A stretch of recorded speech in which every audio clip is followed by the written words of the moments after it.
Robots coming for your job. The NBA players getting arrested for different kind of gambling. Chauncey, what are you doing? So arrest, FBI, mafia. I know that's weird, right? Like that's old school. Somebody went way old school to get the mafia involved. I mean, think about that. When's the last time you heard the mafia? And I go home, and sometimes during my little naps I try to take for an hour, I'll put something on just to have in background. I always put on the mafia stuff with the guy that's like, the Cabrisi family was, founded in 1814, and they start talking about it with Joseph Cabrisi. He ran a cheese market. They're expected to have murdered over 250 people in the last 5 years. Murder, Inc., Murder Incorporated. And you start going, oh, check these guys out. It's not good to sleep, too, because then I have my eyes open. I'm like, well, hold on a second. This seems kind of interesting. So what happened is you got the NBA cats, Terry Rozier, who is an actual player playing right now, who was arrested, taken into custody at the hotel. Miami is currently, the season just started. They had a game last night. He didn't play, coach's decision. And he was taken into custody, and I guess they're looking at him on whether or not he was doing things in the game to alter the over-under in his game stats. So what do they do in that case? They just go back and look at tape and see if anything obvious stands out? Because the first time that the money flew, see, what they do is they look, first of all, was there big money put on this guy in a weird way that was out of nowhere? And there was big money put on him. Some guy bet like 15 grand, but it was such a huge number that he would have won. He didn't have to bet a lot to win. And it was like nobody else was betting on him. And all of a sudden, here comes all this money. And then Rozier left the game at the 9-minute mark, never got anywhere near his stats. That was in 23. And the NBA investigated, and they said, no, we found nothing untoward. But I guess they've kind of amped that up as the mafia got involved. And the mafia is involved because there's an illegal gambling ring, not a shocker, but this one had to do with cards and poker. And they got Chauncey Billups and a few other players to use their name and their fame to get people to come to games that were rigged and steal their money. Do we know if they knew the games were rigged? Or were I'm assuming that's a good question right there. Because I could see them showing up if they're getting a appearance fee, and that I wouldn't view that as anything immoral or wrong. But if they knew about it, then they ought to be hit just as hard as the mobsters. Yeah, well, absolutely. Now, if they didn't know that it was because them gambling, I don't know if you're aware of this, athletes tend to gamble. And if you don't think so, how many of you listening gamble on the weekends when you guys go play golf? Well, just take that multiplied by a gazillion. And they were paying them to get these guys to show up. They paid one guy $2,500 before he'd even make an appearance, which is, again, weird. So, and Bell's right. We don't know if he knew the games were rigged. And because what are you paying somebody? So if I bring 3 guys and I know you're rigging the game, these guys can't be my friends, right? Because I'm not going to screw my friends over. Yeah, that makes sense. So maybe they didn't know that the games were rigged. That's the thing right there. And that's personal, So me gambling, okay, you don't like it, but I didn't bet on sports. I bet on, poker. And I brought my friends. You guys stole from my friends. I would never allowed my friends to be stolen from had I knew you guys were going to do that. But I also know you guys are the mob, and you're paying me to show up, so that's kind of weird, too. I actually spoke to a friend of mine who's in the Genovese family, and he said there's no such thing as a mob. Oh, yeah. What was it called again? It's our... La Cosa Nostra. Yeah, but what do they call it? It's this thing of ours. Yeah, this thing of ours that doesn't exist. No such thing. No such thing. No such thing. Doesn't exist. Never existed. I don't know what you guys are talking about. So, but as we were talking about last hour, I want you guys to think about this. If you are going to illegal games, and these illegal games, Miami, they were all over the place, New York, Las Vegas. Apparently 11 states. 11 states. Were we one of them? Got to look at that. hopefully we're one of them. I mean, that's when you guys know you're moving So on. these were all games that were set up by the mob. Yeah, set up by the mob. Okay. So it's one of those things. You knock on the door, you go in there, say the magic words, and it's kind of like if you've seen the movie Rounders, that kind of thing. It's big money. This is cash. You're paying. There's probably a $50,000, $100,000 buy-in. These aren't some chumps off the street. But Yes. oh, it was here. Tennessee is one of the 11 states involved in the FBI's multi-state crackdown. I like it. I'm so proud. Well, you know what, guys? We're moving up. We're moving up. Sources on this include the Independent out of the UK, Forbes, USA Today. So, yeah. Do we know the city I would assume it's Nashville, or Memphis? Memphis. Memphis has mob. Yeah, well, Memphis, that's the only NBA franchise in the state. Yeah. So, but I'm still trying to get to how did they crack it? It had to come from the basketball on-court side where somebody probably got popped and said, I'll tell you other things I know. Because if you're going to an illegal gambling game and you think the game is rigged, you're probably not going to call the cops to tell them that the mob stole from you. In fact, from what I understand, and Ken, you might want to correct me here, I don't think it's good to tell on the mob in any case, no matter what it is. That's what I heard. I wouldn't do anything with the mob. Yeah. Not anymore. I mean, that's I never do it, man. That's my old life, guys. No. So yeah, that's the curious part that I have because this has been going on. Valhalla himself, Kash Patel, was out there today. He said this has gone on for this is not an overnight thing. They've been working on this long before he came into the FBI. So this has been going on for 3-4 years that they've been looking to bust this. And imagine how surprised they were to find out they're still the mob. I'm kidding. Somebody did text me earlier and said, just to let you and Ken know, you don't have to wear suits in the mob. And I said, oh, really? How do you know? He says, let's just say I know. So we don't have to wear suits. We don't have to is what we're saying here. So it'll be interesting to see how – I want to see what happens with Portland. Obviously, they got to fire him or put him on leave or whatever. Terry Rozier, who has popped, he's a player that makes $25 million a year. So that's what I'm trying to figure out. How do you get sucked in? Two things happen. Either you get sucked in, first of all, you're just an addict, or you've lost so much money that you owe favors to somebody.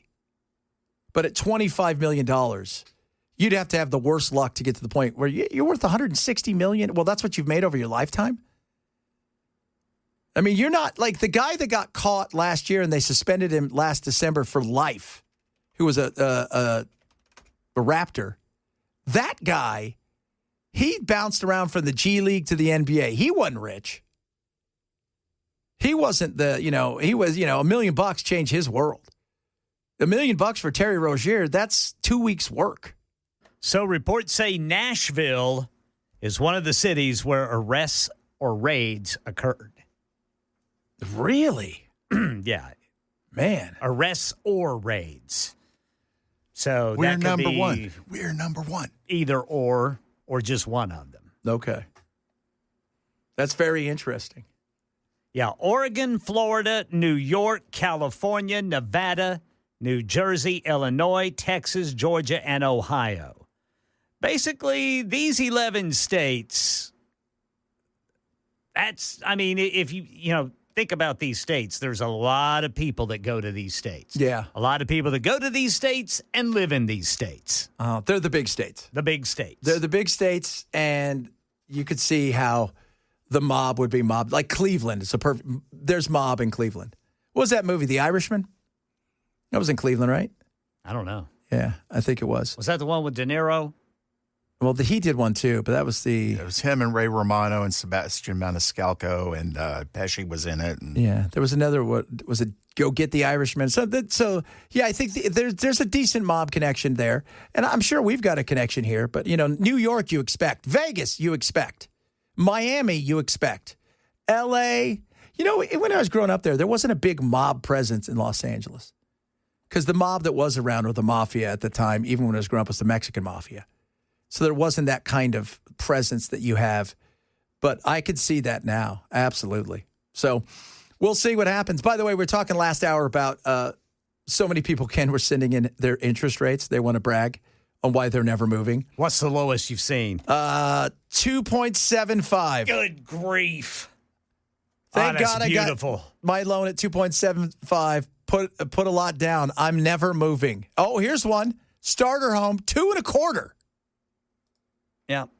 3.25, fixing to send my last payment off in 2 weeks. All right. Congratulations. Oh, that's got to be exciting. Congratulations. Now, everybody's also telling us, because we don't have to wear suits, but we should wear jogging outfits. We're not the Russian mob. The Russian mob they're always wearing trek suits. Yeah, with the stripes down the leg. Have you ever seen the Russian military? Basically, all it is a bunch of guys running over with tracksuits on. Oh, my goodness me. 2.75, 2.87, 2.5. Again, why would you move to a place where you're going to double your interest rate and probably have to pay the same amount of money for less space? That's why you want to know why we have housing issues right now? One of them is the fact that so many people are thinking it's going to go back there. And people are interest rate locked in. It's an interest rate jail. They're just never going to get rid of it. Yeah, I doubt we ever get that low again. If it was up to Trump, we would. I'd go for it. Yeah. I'd take it. Yeah. But the minute that happens, all those houses that are for sale are going to be gone. And the prices are going to way back up. We're going to be back right in the same place. If we were building homes at a rate that we could sustain it, that's one thing. But we're not. We don't build homes that fast. We're not going to build the homes that fast. I'm curious as to what the ratio of single-family homes to apartment complex building would be. Really? In this city. Because we see friggin' apartment complexes going up every day. Oh, yeah. Well, where I live, they just threw up a whole bunch. And, you got the Albion, and you've got this, and you've got all these over here. And they're going up all over. I mean, there's cranes all over the city. Like you said, they're building up because you can't build out here. There's nowhere to build out. There was a house that was built across from where I live about a year ago, and people are just now moving in, so it took them that long to sell it. Really? Yeah. See, they're building new homes are being built in my neighborhood, and sold is coming up on the signs before they're even finished. But then after they're finished, there's like 4 and 5 cars parked outside of these homes every day. So it's there's like a lot whole of group of people living in one home. Yeah, that's a whole group of people that own the house. And I'm thinking, that what sort of deals are being done for this? Or you got one owner who's only able to afford it because he has 3 tenants in the house with him. Or you know what it is? It's a family, right? You got mother and father, you got daughter and son-in-law. Yeah. You got their 2 kids. You got and then mom and dad who own the house also have they have a son and so everybody lives there and everybody pays a portion of the mortgage. Right. That's how they can afford it. I mean, it used to be like my wife's dream was always to have we should build a compound, right? Like where you have 5 or 10 acres and, my family's over there and her family's over here, that kind of thing. Yeah. Nowadays, it's like, no, we're just all going to live in one apartment because we can't afford anything else. I got a segment of my family building a compound out there in Oklahoma. Really? Oh, yeah. Is it a luxury bunker?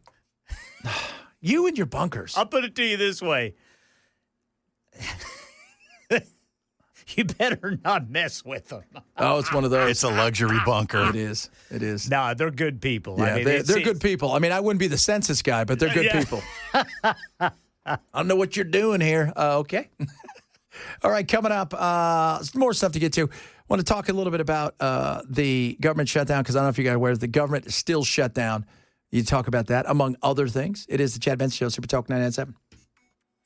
This is Scott Galloway talking about what goes on in the housing market. One of the reasons you've seen prices go up, and it's a game that the big companies play, big equity. Is that private equity firms are going into housing markets where there's, say, a new housing development of 64 new homes in a suburb of Orlando, Florida. They buy the whole thing pre-construction for a number. They get 20% off. They say to the developer, you don't want to market this shit. Just give all 64 to us at 20% off. Average price, $400,000. Give it to us for $320. We'll take all 64. Boom, sales done.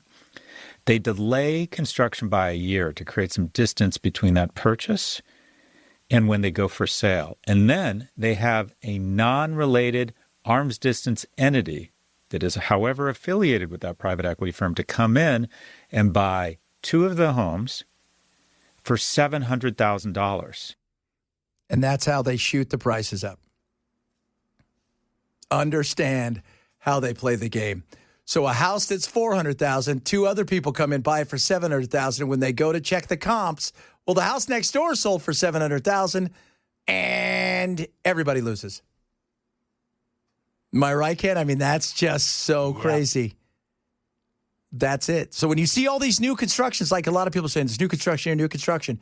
Let me tell you why 8 people are living there, because 8 people have to be able to afford the damn thing. That's the only thing I can figure out. Yeah. I mean, either that or it sure is a coincidence that so many big families are moving to the neighborhood. Man, they got a lot of kids. And watching, like several people have chimed in. Somebody said, Ken, are you sure it's not a sober house? I don't think it's a sober house. No, not that many. But when you think about it, man, what you bought your place for comparatively to what other people are paying, and some of those comps are probably, again, who owns all of these homes right now? Who was the builder, but it's not the builder anymore because they bought the builder out. Now they're the development company, and the development company's decided, yeah, I know we could sell them for X, but if we go in and buy a few for Y, we can market them for Y, and people have no choice. If they want a place and that American dream, they're going to pay the price. Well, and like every other house looks the same. Yeah. It's just like one house is one way, then the one next to it is another way, then the one on the other side is the same as the first one. Absolutely. It is, and that big private equity, that's happening. And they're also the ones who can then decide, okay, well, we're going to rent the rest of them out, but we're going to rent them out. 4 years ago it was $1,100. We could get $2,200 for it now. And people are like, we got to pay it. And where else are you going to go? Because they have the market on it. Frustrating, I know. Speaking of frustrating, we're still in a situation where we have no government working. We shall talk about that. Who's to blame? Because what have we said on the show? The group that bites first will be the one that feels the pain of the blame game. And so far, I don't think anybody's feeling that. Chad Benson Show, Super Talk 987. That's what gets me, man. It's a Was that the Count? Remember him? That was the Count. What? The Count Dracula. Or 4. Was that Sesame Street? Yeah. Yes. Okay. Yes. See, That's where that was from. He was the Muppet that they used to teach counting. Yeah. I didn't know if it was Sesame Street or do you remember the Electric Company? Oh, yes. Yeah, that was a little bit different. Like you were cool. Like, are you watching Sesame Street? That's pretty lame. That's where what's his name? Morgan Freeman. Morgan Freeman started as the easy reader. That's right. He's like, hey, what's up? I remember they had Spider-Man. They did. They had Spider-Man. Things have gotten better. Spider-Man. I was like, man, now you look back, you're like, I don't think that fit him very well. Yeah. That didn't. Yeah, they would have hung off of him. Yeah, Electric Company Spider-Man looked like he weighed about 175 pounds. I don't think that. I don't care what kind of web you're spinning, bro. It's not holding you. That's not very nice, Chad. So we're still in the midst of a shutdown, and I have been saying whoever gets blamed for it first will blink first. This guy is Frank Lutz. He's a big pollster, one of the best out there. Well, Frank? I've been mulling this over for the last 48 hours, trying to figure out how best to respond to you. I want to give you the answer that most Americans would give you. I want to be accurate about this and impactful about this. No side is winning. I want to be clear about what I'm saying here. No side is winning the shutdown because everyone is being punished for it, even if you don't feel it. Now, make no mistake. Trump voters believe that Donald Trump is absolutely winning, and they want him to fight just as hard, if not harder, for his side in this. And the same thing on the Democratic side. Hakeem Jeffries is being absolutely advised by his own party, his own members, to keep pushing. That sounds great, Frank. But how about the 90% of us that don't live in the world of that extreme where just fight, fight? How about the people who care about not the politics, but the actual people and what's going on? Because everybody says fight, fight, fight until eventually you can't fight anymore because you're broke. And that no one is speaking for the sensible center. No one is speaking in terms of common sense, that this is not a good look or presentation for the federal government. The idea that we can't get along with each other, that we can't talk to each other, sit in the same room at the same time and give. Because if we just give enough, everybody receives. And if we give nothing, nobody gets anything. And that's what the polling shows. But make no mistake, Trump voters love what Donald Trump is doing. And Democratic voters love what Hakeem Jeffries and, to a lesser extent, the Senate leader are doing. And that's why we're in the situation that we're in right now. Translation, nobody is on that 50+1 side of it. 50+1. So until the tilt happens, we're going to be here. And even the ones that blame the Republicans, they don't blame Trump. It doesn't get to Trump. Which, I mean, let's be real. It's hard to blame the president. Yes, you could say, well, he needs to do this or he needs to do that. He can push, but this is a fight of Congress.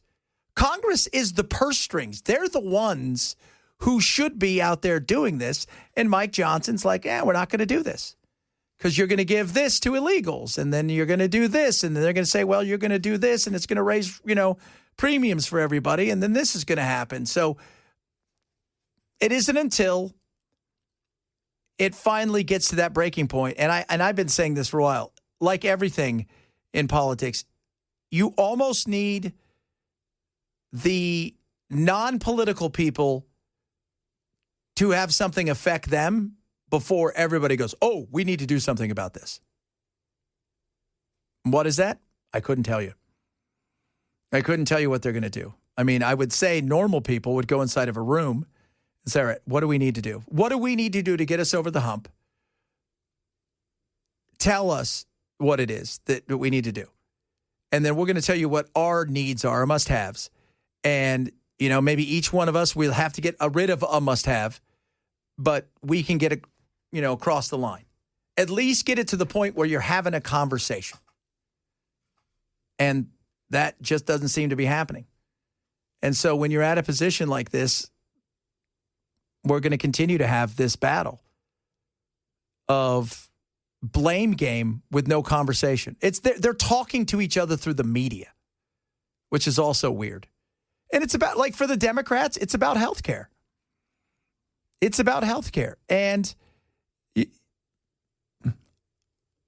I get the fight, but at some point in time, I think what you need to do is you need to change the blame of saying that, hey, this, we're fighting for you guys.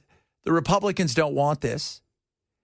And so we've got to get the government back open. We've got to get the country back open. And as much as we want this, they want you to see what it's about. And the Republicans' response should be, yeah, let's see what this is about. Let's see what it looks like without government helping fund Obamacare.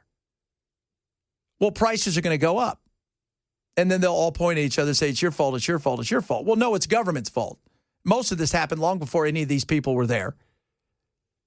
Or at least we're only there for a little while. Obamacare, like anything else, Obamacare, you can look at Obamacare, but you can look at government. Go back and look at government in the 60s when they got really started to get involved in healthcare in America. And go look at when in the 80s, when all of a sudden government started to get involved in especially late 80s, early 90s, in the world of college. What'd you have? You have unlimited funds with zero price controls, big lobbyists throwing tons of money at people. And so at the end of the day, what you have is unlimited raising of prices. That's it. Unlimited raising of prices because nobody's told them they shouldn't. And the checks don't bounce. So until they do, who cares? When it comes to lowering healthcare costs, the president is deeply committed to this. It's why he has spent so much time and effort negotiating with Big Pharma to lower the healthcare costs of prescription drugs. It's all about affordability. And the prescription drugs, I mean, that sounds great. And I applaud Trump for trying to do it. But like anything, what's the fine print? Like, is it drugs that are real drugs? Is it drugs that are, because what you need is to make sure that that's the important drugs. Like insulin is one of those things where we shouldn't be playing around with insulin, for God's sakes, but the money's too good. Like, remember Chris Rock said, man, they're still mad that they cured polio. Because the money is in the disease. But it's about money and power. It's about affordability. I mean, even now we're talking about, Hamburger Helper is becoming like a go-to on the shelves. They're expanding because people are buying it. Why? Because people see their money not going as far. They're trying to stretch it longer. And Hamburger Helper is the go-to that people like. Now I want Hamburger Helper. And I want a manwich. Oh, I do want a manwich. I would love a manwich. You guys remember manwiches? They're so good. Somebody earlier said steakums. Oh, I never liked those. Do you remember steakums? Yeah. I remember that. That was the ones you microwave them, right? No, my dad would always fix them in a skillet, but they were so thin that they would freezer burn real fast, and they just never tasted like real meat after they were cooked. Yeah. They looked... Yeah, steakums were weird. I remember that. My mom's like, we got steakums tonight. I'm like, well, I don't know who got a raise.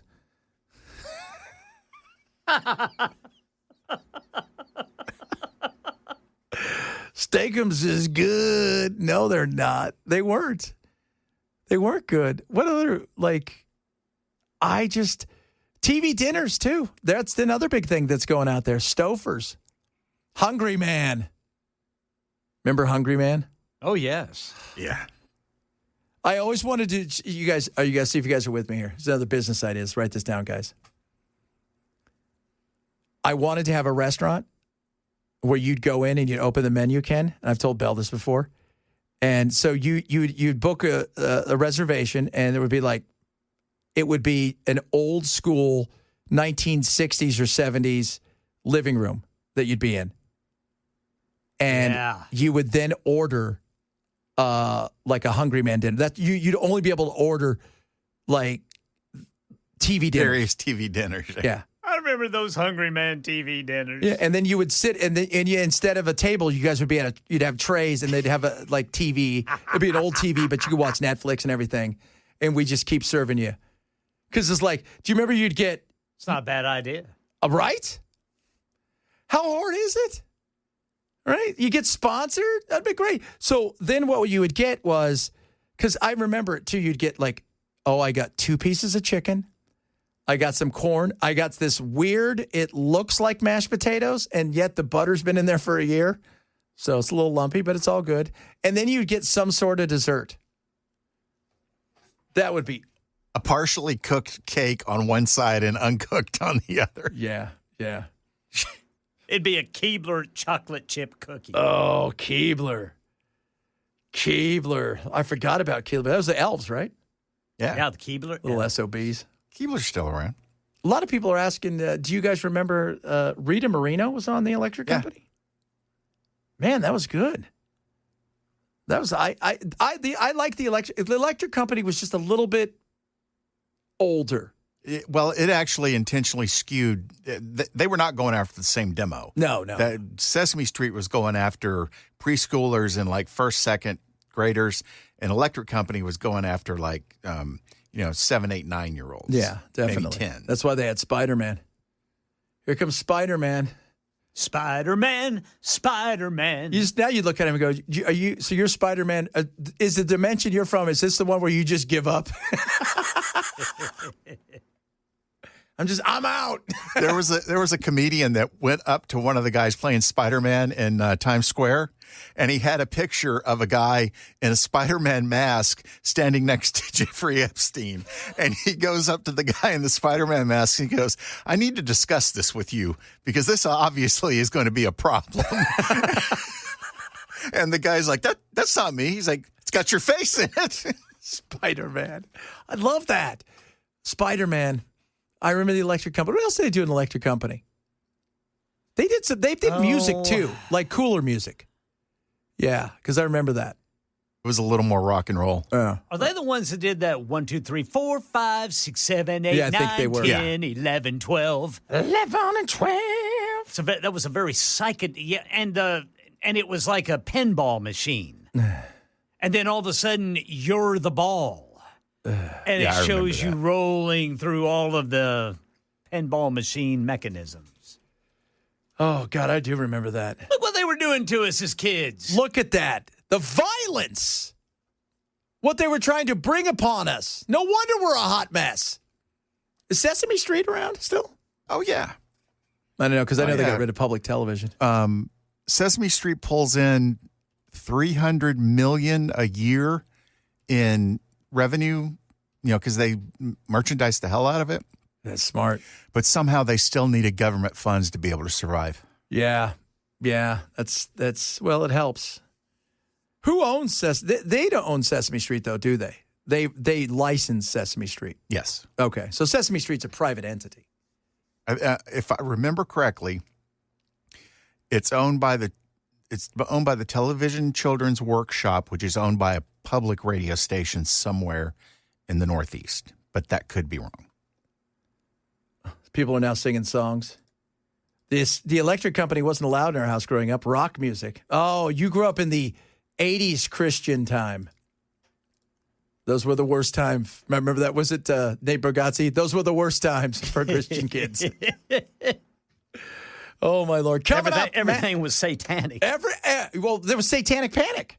Yeah, it's actually a thing. There's a show on Netflix right now about Satanic Panic and the rock bands, and it stars Dane Cook's wife. I forget her name. I can't remember. Yeah. She's the one the other day that wished her, not Dane Cook. What's his name? I forgot his name. Oh, God, she's awful. But she wished her husband a happy anniversary and said, women around the world get beaten by men. It was like so bizarre. Wow. Happy anniversary, honey. Satanic Panic was so bad that you could see a dog that had been hit in the street and died, and somebody would be like, that's a satanic sacrifice. Yeah, it was, But I think it's on Hulu or Netflix, and it's all about the 80s and the Satanic Panic and playing the music backwards and how it started. Yeah. It is, because everybody's playing the music backwards. Then you heard it. You're like, well, now I got to play my song backwards. I'm probably going to ruin my album, but I need to find out if Satan's trying to talk to us. And it was always, with one exception that I know of, it was always just an interpretation of the sounds going backwards. Like somebody's going to write lyrics and try to figure out the sounds that need to be made to get these words to come out right. Yeah, exactly. Crazy. All right, we're going to wrap it up straight ahead. Chad Benson, Super Talk 997. Matt and I were talking about the Mafia. What would be your Mafia name, Matt? I don't know. I was just, I went to the Mob Museum in Las Vegas. They got so great. They got great. The car out there in front of Bonnie and Clyde. Oh, yeah. Yeah. I don't know if I saw the Bonnie and Clyde car. I just remember I got a magnet in the gift shop that says, I paint houses for a living. And that's Mafia speak for if you need somebody killed, I'm your guy. Yeah. Clean up. Don't worry about this. Yeah. I need somebody to paint houses. Okay. Yeah. All right. I know a guy. I know a guy that paints. Thing or whatever they call it. Yeah, it's just a little thing. Whatever. Yeah, it doesn't exist, though. It's a thing we do. No. I think it's true. I think this is true. I remember this, that in the movie Goodfellas, like nobody in the mob wanted the movie made, and they altered it in a way where nobody says the word mafia. Yes. Nobody says the word. I don't think anybody says the word mob either. That was also The Godfather. That was the first. Right. Because in The Godfather, the making of, because I can't stand The Godfather, as we all know, if you listen to the show, Hot Take Tuesday, I thought it was a very boring movie. Too long, slow burn. But if you watch the making of it, I think it's on Paramount Plus, the making of it, it is brilliant. The mob actually comes on, basically, and he becomes friends with the mob, the producer and stuff. And it's like, they're going through the script. Yeah, we don't exist. So this does. I don't even know what this mafia word is. There's a mob guy in it, Luca Brascia or whatever his name is. There's a scene where Brando meets some guy, and the guy's supposed to be nervous, and the guy is a mob guy. And he's legitimately nervous because he's never acted in his life, and so the scene works. Yeah. Because he's acting like you normally. And anyway. Well, he's acting like he's terrified because, you know what? Shooting somebody's one thing, but this is Brando. I love The Godfather. You don't like The Godfather? You know what? That's each their own. I mean, it was to me. It's as the great Peter Griffin said, it insisted upon itself. It insisted upon itself. What are you talking about today? The mob? We'll do a little NBA and mob. We'll do a little shutdown. We'll do a little AG Jonathan Skermetti. He's coming on to talk about a win out of Tennessee, and we'll ask him about the mob. So all that's coming up. Going to be fun. Matt, straight ahead. You guys have a good one.